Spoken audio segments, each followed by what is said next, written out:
अक्सर ये सवाल मन में आता है कि वाईफाई राउटर पर इतने सारे एंटेना होते क्यों हैं? क्या ये सिर्फ दिखावे के लिए है? बिल्कुल नहीं। आज हम इसके पीछे की शानदार टेक्नोलॉजी को समझेंगे, जिसे कहते हैं एंटेना डाइवर्सिटी।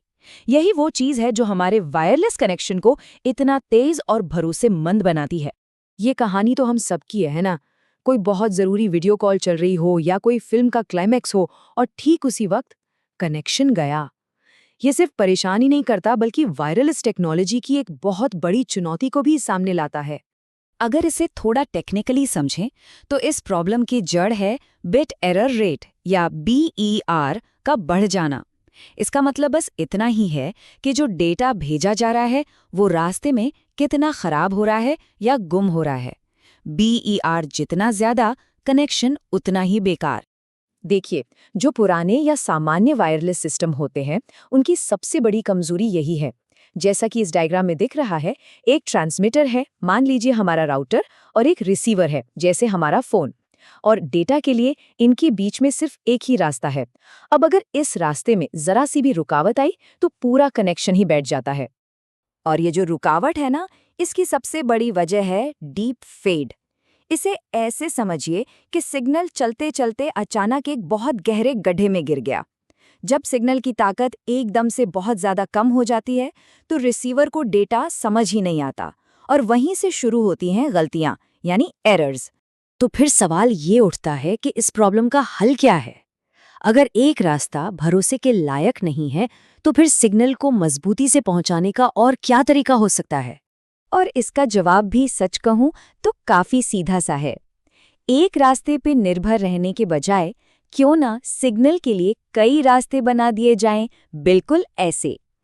इस तरह अगर एक रास्ता डीप फेड की वजह से बंद भी हो जाए तो चिंता की कोई बात नहीं, क्योंकि दूसरे रास्ते तो खुले हैं और सिग्नल आराम से पहुंच जाएगा।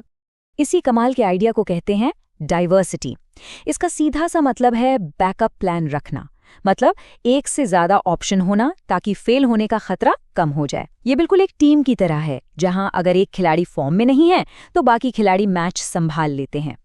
तो सवाल ये है कि ये डाइवर्सिटी असल में काम कैसे करती है? जवाब बहुत आसान है, एक से ज्यादा एंटेना लगाकर। हर एंटेना सिग्नल के लिए एक नया, बिल्कुल अलग रास्ता बना देता है। अच्छा, ये जो स्लाइड है ये एक बहुत ही कॉमन सेटअप दिखा रही है। इसे कहते हैं सिमो, यानी सिंगल इनपुट मल्टीपल आउटपुट। यहाँ T1 यानी एक ट्रांसमीटर सिग्नल भेज रहा है और R1, R2 जैसे कई रिसीवर एंटेना हैं जो उसी सिग्नल को पकड़ रहे हैं, लेकिन हर कोई अपने अपने अलग रास्ते से। चलिए अब थोड़ा सा इसके पीछे का गणित देखते हैं, और घबराने की बिल्कुल जरूरत नहीं, ये बहुत ही आसान है। ये बस वो तरीका है जिससे इंजीनियर्स ये समझते हैं कि हर एंटेना तक असल में क्या पहुंच रहा है। सबसे पहले है X। ये है हमारा असली ओरिजिनल डेटा, वो जानकारी जो हम भेजना चाहते हैं, जैसे किसी मैसेज के शब्द या वीडियो के पिक्सल। फिर आता है H। ये रास्ते की क्वालिटी बताता है, मतलब ट्रांसमीटर से रिसीवर तक का रास्ता कितना साफ है। अगर H की वैल्यू ज्यादा है तो मतलब रास्ता हाईवे जैसा है, अगर कम है तो मतलब डीप फेड है, रास्ता खराब है। और आखिर में है N। ये है बैकग्राउंड का शोर या स्टैटिक, जो वायरलेस दुनिया में हमेशा मौजूद रहता है। इसे हम हटा नहीं सकते। ये एक हल्की फुसफुसाहट की तरह है जो हमेशा चलती रहती है। तो जब इन तीनों को एक साथ रख देते हैं तो ये सिंपल सी इक्वेशन बनती है y = hx + n। ये y ही वो चीज़ है जो एक एंटेना असल में सुनता है, मतलब ओरिजिनल सिग्नल x जो रास्ते h की वजह से थोड़ा बदल गया और जिसमें थोड़ा सा शोर n भी जुड़ गया। ठीक है, तो अब रिसीवर के पास अलग अलग एंटेना से कई सिग्नल आ गए, Y1, Y2, Y3। तो अब अगला सवाल क्या है? यही कि इन सब को मिलाकर एक बेस्ट, सबसे साफ सिग्नल कैसे बनाया जाए। इसका जवाब एक बहुत ही स्मार्ट तकनीक में छिपा है, जिसका नाम है मैक्सिमल रेशियो कंबाइनिंग या MRC। ये सिर्फ सारे सिग्नल्स को आंख बंद करके जोड़ने देती नहीं। MRC बहुत समझदारी से काम करती है। ये देखती है कि कौन सा सिग्नल सबसे साफ और मजबूत है, और फिर उसे ज्यादा वजन, ज्यादा इंपॉर्टेंस देती है। तो कुल मिलाकर MRSC का बस एक ही मकसद है, सिग्नल टू नॉइज रेशियो यानी SNR को ज्यादा से ज्यादा करना। आसान भाषा में कहें तो ये पक्का करती है कि हमारा जो फाइनल सिग्नल बने वो बैकग्राउंड के शोर शराबे से कहीं ज्यादा ताकतवर और साफ हो। तो इतनी सारी टेक्नोलॉजी और गणित के बाद असल में फ़ायदा क्या होता है? फ़ायदा बहुत बड़ा है। जो डेटा में गलतियां हो रही थीं, यानी जो बिट एरर रेट था, उसमें ज़बरदस्त कमी आती है। अब जरा इन नंबर्स को देखिए, ये सच में कमाल के हैं। जब सिर्फ एक एंटेना था तो हर 1000 बिट में से लगभग 5 में गलती होती थी, लेकिन जैसे ही हमने बस एक और एंटेना लगाया तो अब 1,00,000 बिट में सिर्फ 7.5 गलतियां हो रही हैं।